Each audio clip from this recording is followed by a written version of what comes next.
ஹரே ராமா ஹரே கிருஷ்ணா. நான் உங்க வீரான மிஸ் சபரி.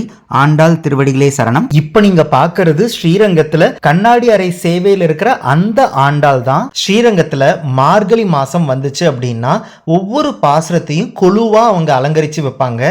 அது எங்க வைப்பாங்க அப்படின்னா இந்த கண்ணாடி அறை மண்டபத்துல ஆண்டாளுக்கு முன்னாடி தான் அந்த கொலு வைப்பாங்க. இன்னைக்கு மார்கழி 5வது நாள் மாயனை மண்ணு வடமதுரை மைந்தனை அப்படின்ற பாசுரம். இன்னைக்கு பாசுரத்தோட ஹைலைட் என்ன அப்படின்னு பாத்தீங்கன்னா தாமோதரன் தான். தாயை குடல் விளக்கம் செய்த தாமோதரனை அப்படின்னு வரும். தாமம்னா கயிறு, உதரம் அப்படின்னு பார்த்தீங்க அப்படின்னா வயிறுன்னு சொல்லுவாங்க. வயிற்றுல கயிறால கட்டி போட்டாங்க அப்படின்றதுனால அவருக்கு தாமோதரன்ற பேரு. யசோதா தான் வந்து பார்த்தீங்கன்னா அவங்கள வயிற்றுல வந்து கட்டி போட்டாங்க. அதனால இன்னைக்கான பாசுரத்தில் என்ன பண்ணியிருக்காங்க ஸ்ரீரங்கத்தில் அப்படின்னு பார்த்தீங்கன்னா ஒரு குழந்தை கிருஷ்ணனை வந்து கயிறால கட்டி போட்ட மாதிரியே அலங்கரிச்சிருக்காங்க.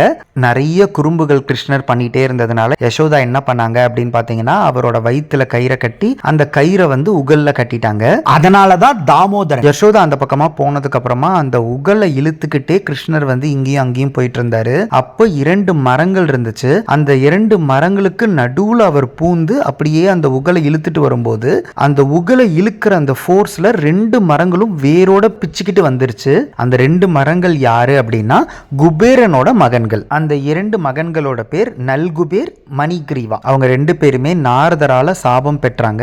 அந்த 2 பேரோட மனைவிகளும் நாரதர் கிட்ட எங்க கணவர்களை இந்த சாபத்திலிருந்து காப்பாத்துங்கன்னு சொல்லும்போது கவலைப்படாதீங்க, இவங்க 2 பேரும் மரங்களா பிருந்தாவனத்துல இருப்பாங்க. மகாவிஷ்ணு கிருஷ்ணரா அவதரிச்சு இந்த பிருந்தாவனத்துக்கு வந்து வாழும் போது அவரோட கையால உங்க கணவர்களுக்கு சாப விமோசனம் கிடைக்கும் அப்படின்னு நாரதர் சொல்லியிருந்தாரு. அந்த சாப விமோசனத்தை கிருஷ்ணர் இங்க தான் கொடுக்கிறாரு. அது எல்லாத்துக்கும் எடுத்துக்காட்டுற மாதிரி ஸ்ரீரங்க குலு அலங்காரத்துல அந்த 2 மரங்களுக்கு நடுவுல கிருஷ்ணர் அந்த உகலை இழுத்துட்டு வர்ற மாதிரியே அலங்கரிச்சிருக்காங்க. நல்லா கவனிச்சு பார்த்தா வயிற்றுல அந்த கயிறு கட்டப்பட்டிருக்கிறது நல்லா தெரியும். பக்கத்திலே உகலும் இருக்கு, பின்னாடியே அந்த மரங்களும் இருக்கு. அது மட்டும் இல்லாம தூய பெருநீர் யமுனை துறைவனை அப்படின்றத எடுத்து காட்டுற மாதிரி யமுனை நதியை வச்சிருக்காங்க. தூமலர் தூவி தொழுது அப்படின்றதுக்கு ஏத்த மாதிரி நிறைய மலர்கள் இன்னைக்கு குழுல வச்சிருக்காங்க. எல்லாத்தையும் விட ஹைலைட் என்ன அப்படின்னு பாத்தீங்கன்னா எல்லாருக்கும் ஒரு கேள்வி வரும். என்ன கேள்வி அப்படின்னு பாத்தீங்கன்னா நீங்க குழந்தை கிருஷ்ணர்னு சொல்றீங்க, ஆனா அந்த கிருஷ்ணரோட அலங்காரத்தை பார்த்தா குழந்தை கிருஷ்ணர் மாதிரி தெரியலையே அப்படின்னு தோணும். இது குழந்தை கிருஷ்ணரோட அலங்காரம் அப்படின்றதுக்கு ஏத்த மாதிரி நான் உங்களுக்கு ஒரு போட்டோ அனுப்புறேன். அந்த போட்டோவை பார்த்தா உங்களுக்கே நல்லா தெரியும். அந்த கிருஷ்ணர் உட்காந்துட்டு இருக்கிற போஸ் வந்து ஒரு குழந்தை உட்காந்துட்டு இருக்கிற போஸ் அப்படின்றது நம்மளுக்கு நல்லாவே தெரியும். ஏன்னா நம்ம யாருமே இந்த மாதிரி உட்கார மாட்டோம்,